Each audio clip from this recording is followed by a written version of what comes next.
been a while since I posted an ACOTAR chapter. I don't know when you're like coming into the channel. I've been posting regularly again for about a month. If you're reading Twilight with me, then you're very acquainted with what has been going on. If you are not, it's, just normal life stuff. Long story short, I always struggle with keeping up any type of content creation because I start feeling like I'm kidding myself by thinking this is gonna happen, this is gonna reach any level of success, and then I just get like depressed and shit. But I recently decided that I'm not gonna give up until I make this my job, any aspect of content creation. I'm passionate about a lot of things, and I need to make it work in any of them. I will not accept anything else. I don't want any other job, so you can count on me from now on. I will be shifting to normal ASMR at some point to avoid getting sued, but for now I plan on finishing what I started and just experiencing the absolute joy that my books, my favorite books, bring me, and also the joy of doing that with you. So welcome back, settle down, get cozy, because this is going to be chapter 17 and 18 of A Court of Thorns and Roses. I jerked awake in the middle of the night, panting. My dreams had been filled with the clicking of the Suriel's bone fingers, the grinning Naga, and a pale, faceless woman dragging her blood-red nails across my throat, splitting me open bit by bit. She kept asking for my name, but every time I tried to speak, my blood bubbled out of the shallow wounds on my neck, choking me. I ran my hands through my sweat-damp hair. As my panting eased, a different sound filled the air, creeping in from the front hall through the crack beneath the door. Shouts, and someone screams. I was out of my bed in a heartbeat. The shouts weren't aggressive, but rather commanding, organizing, but the screaming. Every hair on my body stood upright as I flung open the door. I might have stayed and cowered, but I'd heard screams like that before, in the forest at home, when I didn't make a clean kill, and the animals suffered. I couldn't stand it, and I had to know. I reached the top of the grand staircase in time to see the front doors of the manor bang open, and Tamlin rush in, a screaming fairy slung over his shoulder. The fairy was almost as big as Tamlin, and yet the High Lord carried him as if he were no more than a sack of grain. Another species of the lesser fairies, with its blue skin, gangly limbs, pointed ears, and long onyx hair. But even from atop the stairs, I could see the blood gushing down the fairy's back, blood from the black stumps protruding from his shoulder blades, blood that now soaked into Tamlin's green tunic in deep, shining splotches. One of the knives from his baldric was missing. Lucian rushed into the foyer below just as Tamlin shouted, "The table! Clear it off!" Lucian shoved the vase of flowers off the long table in the center of the hall. Either Tamlin wasn't thinking straight, or he'd been afraid to waste the extra minutes bringing the fairy to the infirmary. Shattering glass set my feet moving, and I was halfway down the stairs before Tamlin eased the shrinking fairy face first onto the table. The fairy wasn't wearing a mask. There was nothing to hide the agony contouring his long, unearthly features. Scouts found him dumped just over the borderline, Tamlin explained to Lucian, but his eyes started to me. They flashed with warning, but I took another step down. He said to Lucian, "He's Summer Court." "By the cauldron," Lucian said, surveying the damage. "My wings," the fairy choked out, his glossy black eyes wide and staring at nothing. "She took my wings." Again, that nameless she who haunted their lives. If she wasn't ruling this ring court, then perhaps she ruled another. Tamlin flicked a hand, and steaming water and bandages just appeared on the table. My mouth dried up, but I reached the bottom of the stairs and kept walking toward the table and the death that was surely hovering in this hall. "She took my wings," said the fairy. She took my wings, he repeated, clutching the edge of the table with spindly blue fingers. Tamlin murmured its soft, wordless sound, gentle in a way I hadn't heard before, and picked up a rag to dunk in the water. I took up a spot across the table from Tamlin, and the breath whooshed from my chest as I beheld the damage. Whoever she was, she hadn't just taken his wings, she'd ripped them off. Blood oozed from the black velvety stumps on the fairy's back. The wounds were jagged, cartilage and tissue severed in what looked like uneven cuts, as if she'd sawed off his wings bit by bit. She took my wings, the fairy said again, his voice breaking. As he trembled, shock taking over, his skin shimmered with veins of pure gold, iridescent like a blue butterfly. Keep still, Tamlin ordered, wringing the rag. You'll bleed out faster. No, the fairy started, and began to twist onto his back away from Tamlin, from the pain that was surely coming when that rag touched those raw stumps. It was instinct, or mercy, or desperation perhaps, to grab the fairy's upper arms and shove him down again, pinning him to the table as gently as I could. He thrashed, strong enough that I had to concentrate solely on holding him. His skin was velvet smooth and slippery, a texture I would never be able to paint, not even if I had eternity to master it. But I pushed against him, gritting my teeth and willing him to stop. I looked to Lucian, but the color had blanched from his face, leaving a sickly white green in its wake. Lucian, Tamlin said, a quiet command, but Lucian kept gazing at the fairy's ruined back, at the stumps, his metal eye narrowing and widening, narrowing and widening. He backed up a step, and another, and then vomited in a potted plant before sprinting from the room. The fairy twisted again, and I held tight, my arm shaking with the effort. His injuries must have weakened him greatly if I could keep him pinned. Please, I breathed. Please hold still. She took my wings, the fairy sobbed. She took them. I know, I murmured, my fingers aching. I know. Tamlin touched the rag to one of the stumps, and the fairy screamed so loudly that my senses guttered, sending me staggering back. He tried to rise, but his arms buckled, and he collapsed face first onto the table again. Blood gushed, so fast and bright that it took me a heartbeat to realize that a wound like this required a tourniquet, and that the fairy had lost far too much blood for it to even make a difference. It poured down his back and onto the table, where it ran to the edge and dripped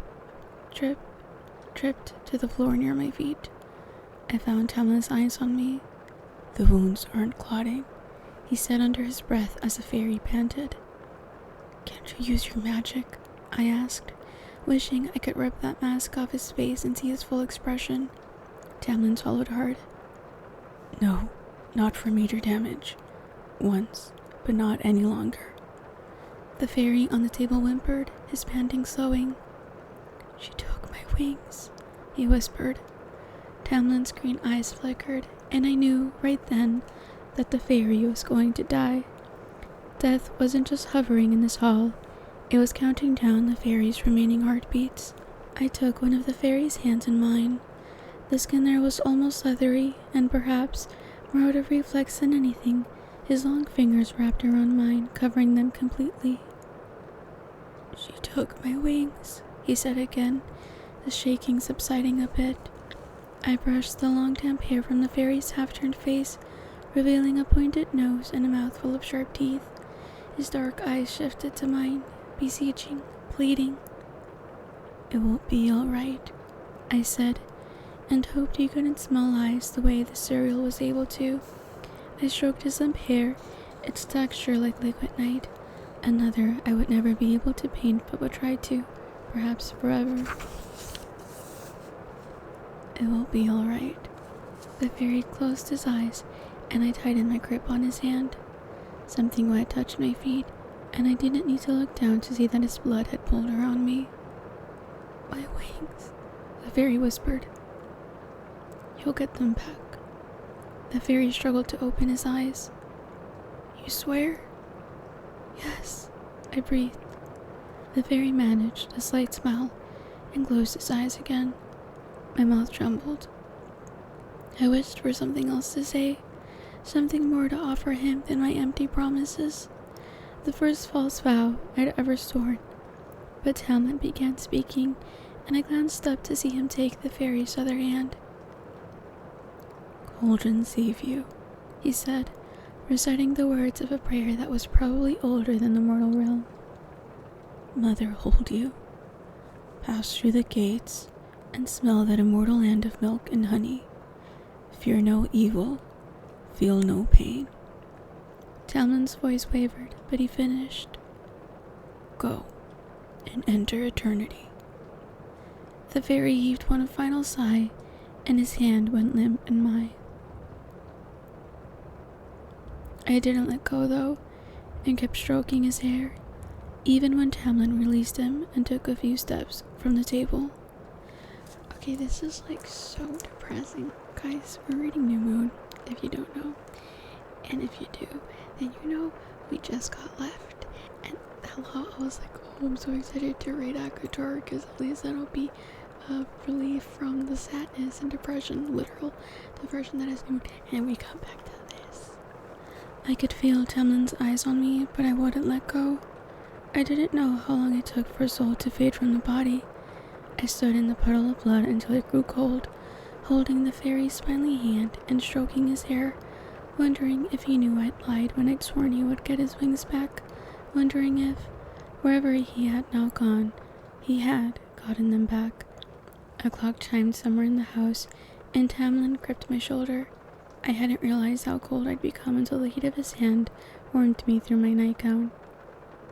"He's gone. Let him go." I studied the fairy's face, so unearthly, so inhuman. Who could be so cruel to hurt him like that? "Vera," Tamlin said, squeezing my shoulder. I brushed the fairy's hair behind his long pointed ear, wishing I'd known his name, and let go. Tamlin led me up the stairs, neither of us caring about the bloody footprints I left behind, or the freezing blood soaking the front of my nightgown. I paused at the top of the steps, though, twisting out of his grip, and gazed at the table in the foyer below. "We can't leave him there," I said, making to step down. Tamlin caught my elbow. "I know," he said, the words so drained and weary. "I was going to walk you upstairs first." Before he buried him. "I want to go with you." "It's too deadly a night for you two. I can hold my—" "No," he said, his green eyes flashing. I straightened, but he sighed, his shoulders curving inward. "I must do this, alone." His head was bowed. No claws, no fangs. There was nothing to be done against this enemy, this fate. No one for him to fight. So I nodded because I would have wanted to do it alone too, and turned toward my bedroom. Tamlin remained at the top of the stairs. "Vera," he said, softly enough that I faced him again. "Why?" He tilted his head to the side. "You dislike our kind on a good day, and after Andros." Even in a darkened hallway, his usually bright eyes were shadowed. "So why?" I took a step closer to him, my blood-covered feet sticking to the rug. I glanced down the stairs to where I could still see the prone form of the fairy and the stumps of his wings.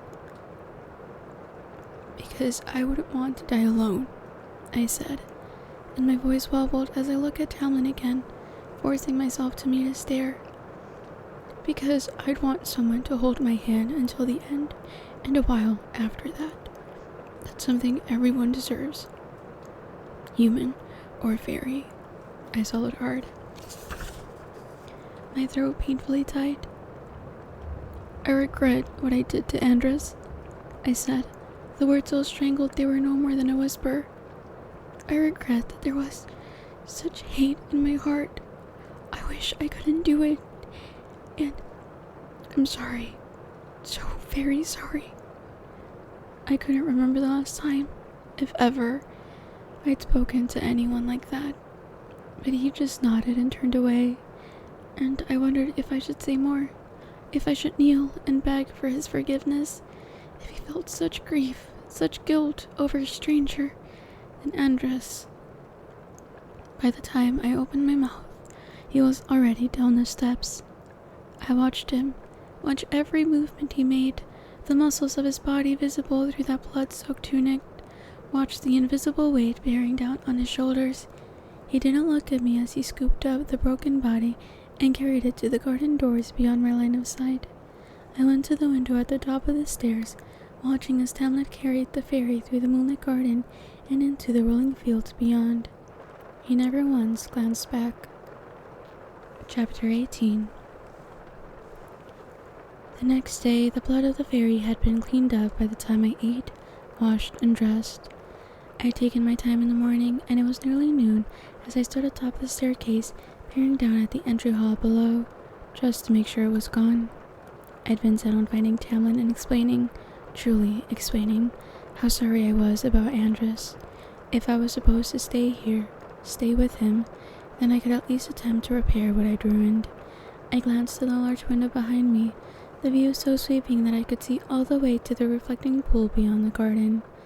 The water was still enough that the vibrant sky and fat puffy clouds above were flawlessly reflected. Asking about them seemed vulgar after last night. Maybe once those paints and brushes did arrive, I'd venture to the pool to capture it. I might have remained staring out toward the smear of color and light and texture had Tamlin and Lucian not emerged from another wing of the manor, discussing some border patrol or another.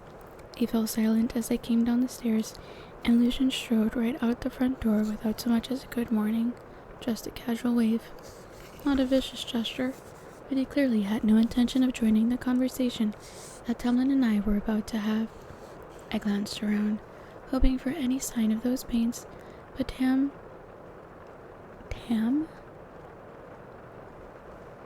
pointed to the open front doors through which Lucian had exited. Beyond them, I could see both of our horses, already saddled and waiting. Lucian was already climbing into the saddle of a third horse. I turned to Tamlin. Stay with him. He will keep me safe, and things will get better. Fine. I could do that. Where are we going? My words were half mumbled.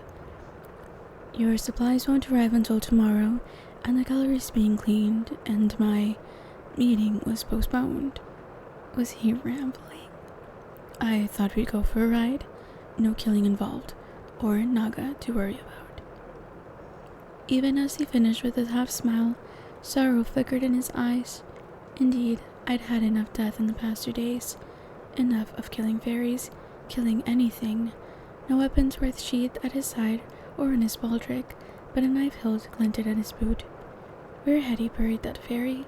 A high lord digging a grave for a stranger. I might not have believed it if I'd been told. Might not have believed it if he hadn't offered me sanctuary rather than death. Where to? I asked. He only smiled. I couldn't come up with any words when we arrived, and knew that even if I had been able to paint it, nothing would have done it justice. It wasn't simply that it was the most beautiful place I'd ever been to, or that it filled me with both longing and mirth, but it just seemed right, as if the colors and lights and patterns of the world had come together to form one perfect place, one true bit of beauty. After last night, it was exactly where I needed to be. We sat atop a grassy knoll, overlooking a glade of oaks so wide and high they could have been the pillars and spires of an ancient castle. Shimmering tufts of dandelion fluff drifted by, and the floor of the clearing was carpeted with swaying crocuses and snowdrops and bluebells. It was an hour or two past noon by the time we arrived, but the light was thick and golden. Though the three of us were alone, I could have sworn I heard singing. I hugged my knees and drank in the glen. We brought a blanket, Tamlin said, and I looked over my shoulder to see him jerk his chin to the purple blanket they laid out a few feet away. Lucian plopped down onto it and stretched his legs.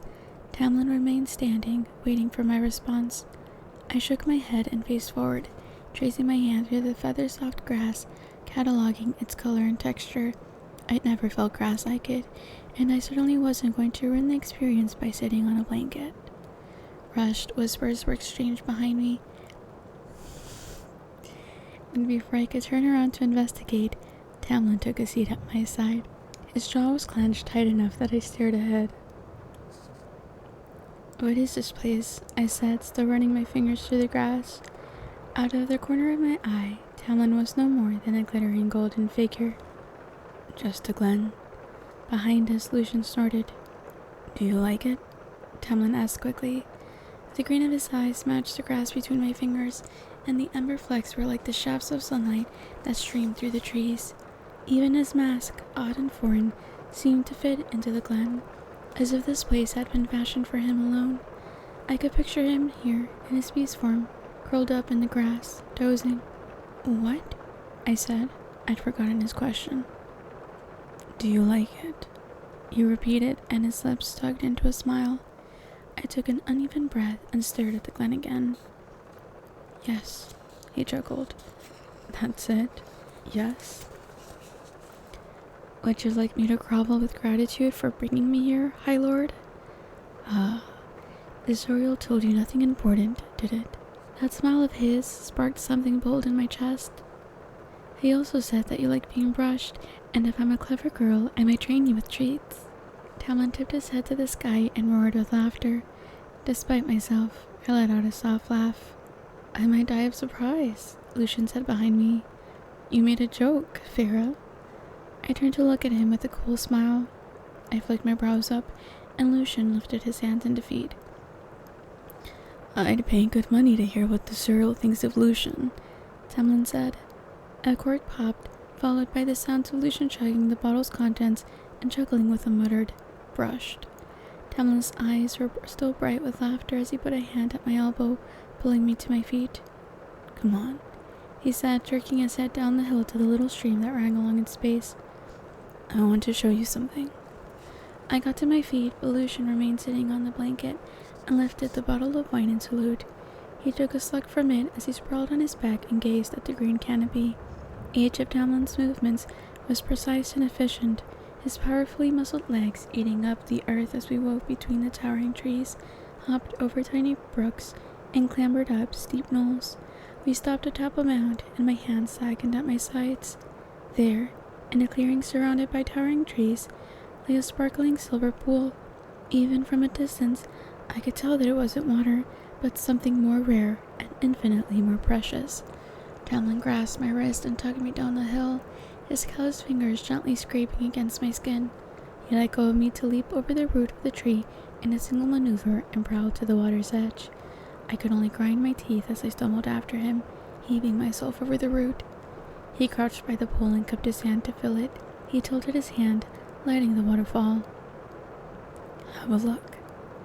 The silvery sparkling water that dribbled from his hand set ripples dancing across the pool, each glimmering with various colors, and... That looks like starlight, I breathed. He had to laugh, filling and emptying his hand again. I gaped at the glittering water. It is starlight. That's impossible, I said, fighting the urge to take a step toward the water. This is Printhian. According to your legends, nothing is impossible. How? I asked, unable to take my eyes from the pool, the silver, but also the blue and red and pink and yellow glinting beneath, the lightness of it. I don't know. I never asked, and no one ever explained. When I continued gaping at the pool, he laughed, drawing away my attention, only for me to find him unbuttoning his tunic. Jump in, he said, the invitation dancing in his eyes. A swim, and clothed, alone, with the High Lord. I shook my head, falling back a step. His fingers paused at the second button from his collar. Don't you want to know what it's like? I'm sorry, is this the plan? To get naked? Not obviously they're not getting naked. They're like, you know what, she can't resist shirtless me. You're such a douchebag. I'm like, Jesus.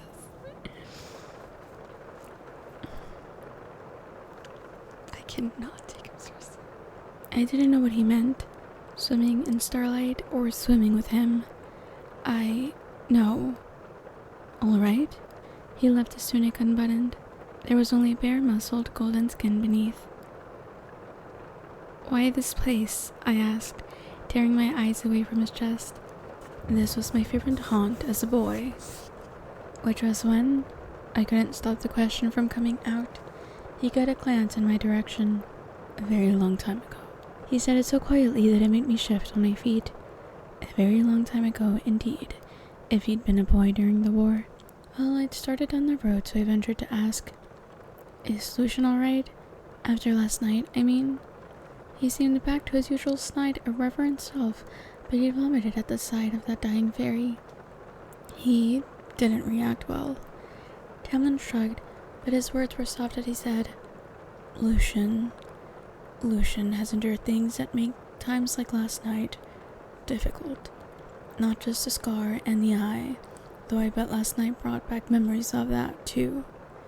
Tamlin rubbed at his neck, then met my stare, such an ancient heaviness in his eyes, and the set of his jaw. Lucian is the youngest son of the High Lord of the Autumn Court. I straightened. The youngest of 7 brothers.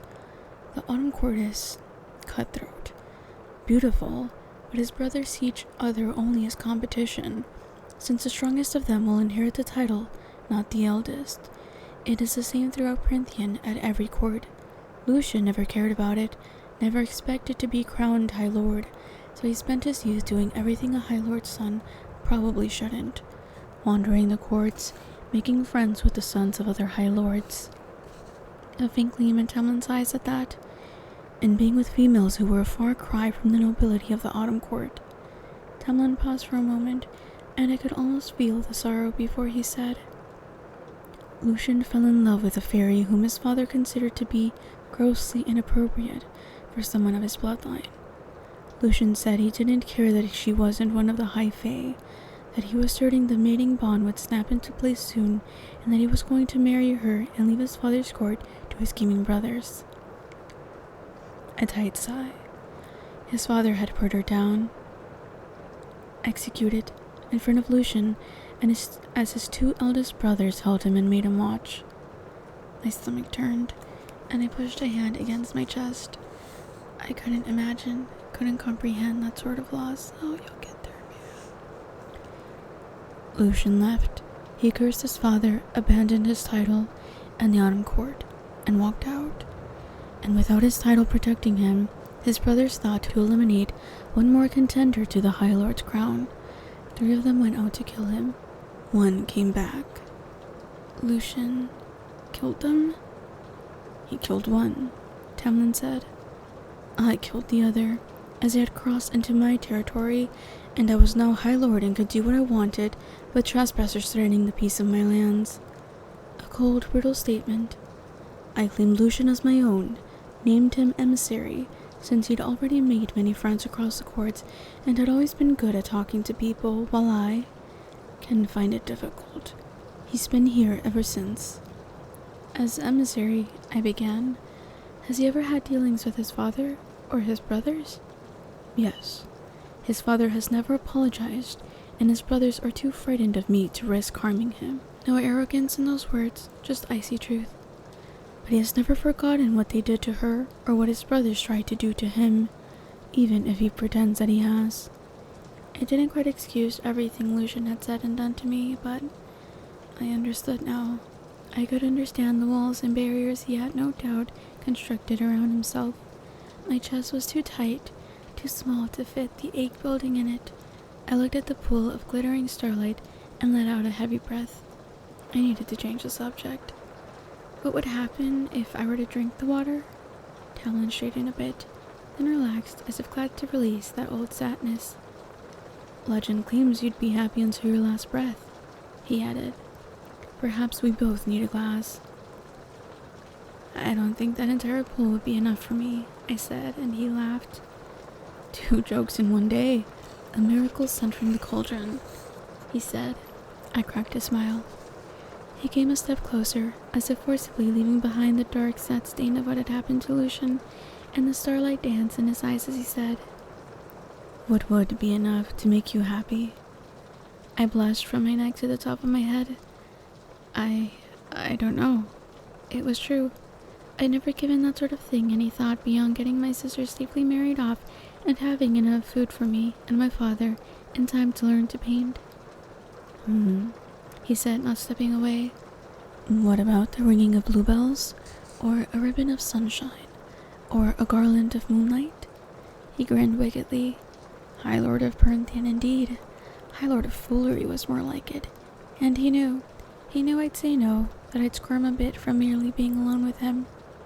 No, I wouldn't let him have the satisfaction of embarrassing me. I'd had enough of that lately, enough of that girl encased in ice and bitterness. So I gave him a sweet smile, doing my best to pretend that my stomach wasn't flipping over itself. A swim sounds delightful. I didn't allow myself room for second guessing, and I took no small amount of pride in the fact that my fingers didn't tremble once as I removed my boots, then unbuttoned my tunic and pants and shucked them onto the grass. My undergarments were modest enough that I wasn't showing much, but I still looked straight at him as I stood on the grassy bank. The air was warm and mild, and the soft breeze kissed its way across my bare stomach. Slowly, so slowly, his eyes drove down, then up, as if he were studying every inch, every curve of me, and even though I wore my ivory underthings, that gaze alone stripped me bare. His eyes met mine, and he gave me a lazy smile before removing his clothes. Button by button, I could have sworn the gleam in his eyes turned hungry and feral, and not so that I had to look anywhere but at his face. Guys, I just remembered how much more spicier this is than every other book I've read here so far. I let myself indulge in the glimpse of a broad chest, arms corded with muscle and long, strong legs before I walked right into that pool. He wasn't built like Isaac, whose body had very much still been in that gangly place between boy and man. No, Tamlin's glorious body was honed by centuries of fighting and brutality. The liquid was delightfully warm, and I strode in until it was deep enough to swim out a few strokes and casually turn in place. Not water, but something smoother, thicker. Not oil, but something purer, thinner, like being wrapped in warm silk. I was so busy savoring the tug of my fingers through the silvery substance that I didn't notice him until he was treading beside me. "Who taught you to swim?" he asked, and dunked his head under the surface. When he came up, he was grinning, sparkling streams of starlight running along the contours of his mask. I didn't go under, didn't quite know if he'd been joking about the water making me mirthful if I drank it. When I was 12, I watched the village children swimming at a pond and figured it out myself. It had been one of the most terrifying experiences of my life, and I totaled half the pond in the process, but I'd gotten the gist of it, managed to conquer my blind panic and terror and trust myself. Knowing how to swim had seemed like a vital ability, one that might someday mean the difference between life and death. I'd never expected it would lead to this, though. He went under again, and when he emerged, he ran a hand through his golden hair.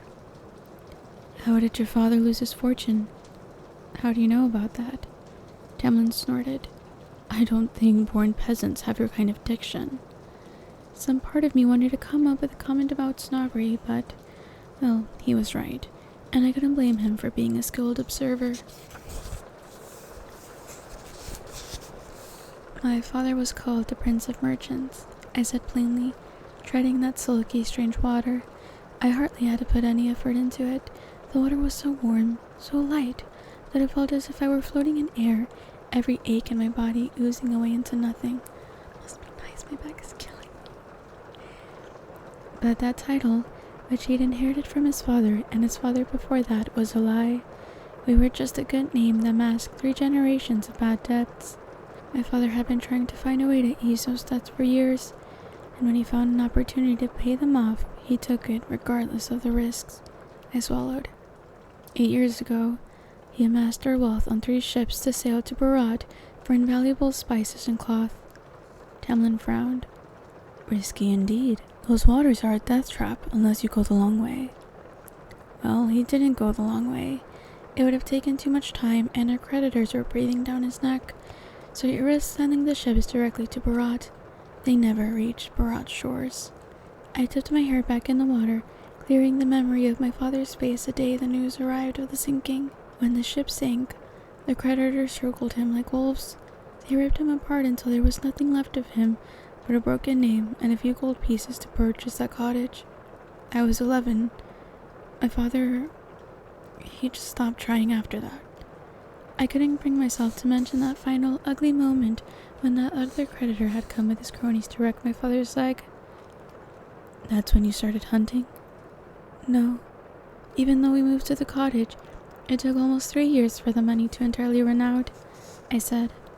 I started hunting when I was 14. His eyes twinkled. No trace of the warrior forced to accept a High Lord's burden. And here you are. What else did you figure out for yourself?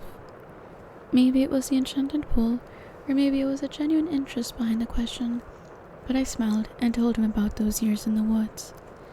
Tired but surprisingly content from a few hours of swimming and eating and lounging in the glen, I eyed Lucian as we rode back to the manor that afternoon.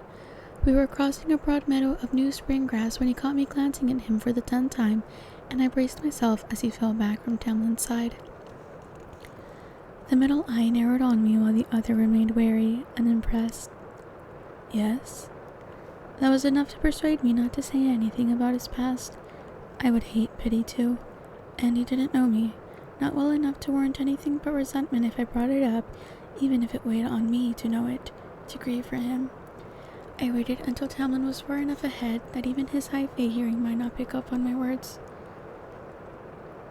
I never got to thank you for your advice with the cereal. Lucian tensed. Oh? I looked ahead at the easy way Tamlin rode, the horse utterly unbothered by his mighty rider. If you still want me dead, I said, you might have to try a bit harder. Lucian loosed a breath. That's not what I intended. I gave him a long look. I wouldn't shed any tears, he amended. I knew it was true. But what happened to you? I was joking, I said, and I gave him a little smile. You can't possibly forgive me that easily for sending you into danger. No, and part of me would like nothing more than to wallop you for your lack of warning about the cereal, but I understand. I'm a human who killed your friend, who now lives in your house, and you have to deal with me. I understand, I said again. He was quiet for long enough that I thought he wouldn't reply. Just as I was about to move ahead, he spoke. Tam told me that your first shot was to save the cereal's life, not your own. It seemed like the right thing to do. The look he gave me was more contemplative than any he'd given me before. I know far too many high fae, and lesser fairies who wouldn't have seen it that way, or bothered. He reached for something at his side and tossed it to me. I had to fight to stay in the saddle as I fumbled for it. A jeweled hunting knife. I heard you scream, he said as I examined the blade in my hands. I never held one so finely crafted, so perfectly balanced. And I hesitated. Not long, but I hesitated before I came running. Even though Tam got there in time, I still broke my word in those seconds I waited. He jerked his chin at the knife. It's yours. Don't bury it in my back, please.